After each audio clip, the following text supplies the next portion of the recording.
Howdy, everyone. Today we're looking at the top states with the highest enlistment.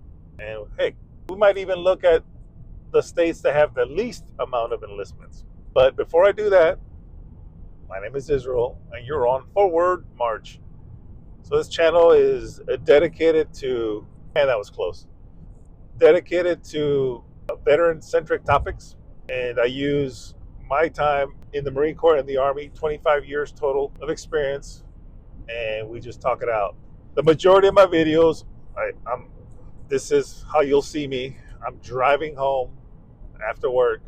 Actually, I'm on FSD, so I'm letting it drive me home, and I could concentrate on having the discussion with you versus me driving. So I'm not distracted driving. I have about another hour left to get home. I'm in Western Washington, driving away from Seattle, so south, should I say. All right, so right after high school, I joined the Marine Corps. I was an 0311 infantryman, and I hated it. But that's not why I tell you that.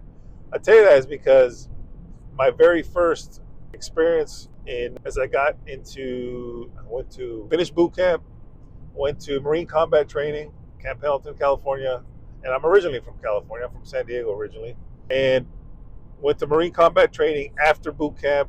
Then I went to the School of Infantry.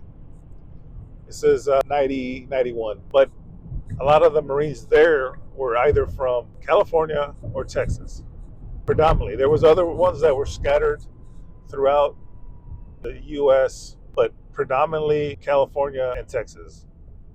Partly, I understand that in terms of training for the Marine Corps, west of the Mississippi, they go to San Diego, Camp Pendleton area, SoCal, and then east of the Mississippi, you go to Parris Island, South Carolina. So I understand that geographically, I got probably a misrepresentation of the amount of people from different states in the Marine Corps. Maybe it was skewed a bit. Nonetheless, that was my experience, and that's why I think so. It's California and Texas got to be in the top 5. But I also met a lot of people from the South, right?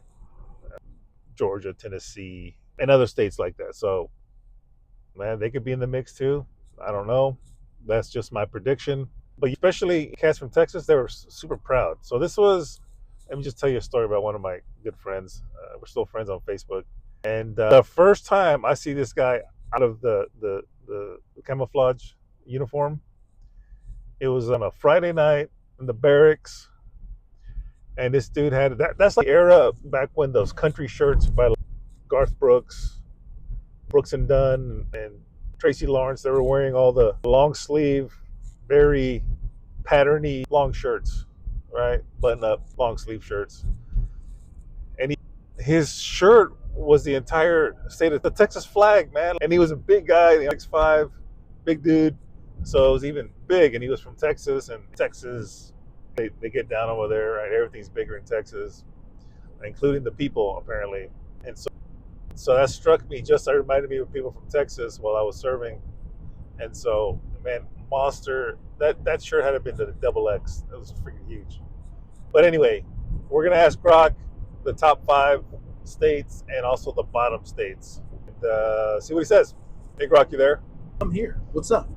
So I was curious as to the amount of enlistments into the armed forces, which are the top 5 states and which are the bottom 5 states. Latest data from 2022 shows the top 5 states for new military recruits by number: Texas, California, Florida, New York, and Georgia. For the bottom 5, it's tougher to pin exact numbers, but states like Massachusetts, North Dakota, Vermont, Rhode Island, and Minnesota consistently rank lowest, often per capita too. So give me the top 5 states and bottom states per capita. Per recent DoD data, like FY 2022, top 5 states for military enlistments per capita are Hawaii, Florida, Georgia, South Carolina, and Alaska. Bottom 5, Massachusetts, North Dakota, Vermont, Rhode Island, and Minnesota. All right, thanks, Grok. No problem, anytime. So I believe I heard Georgia make it in the per capita and also the top enlistment states. So if you're from Georgia, kudos to you.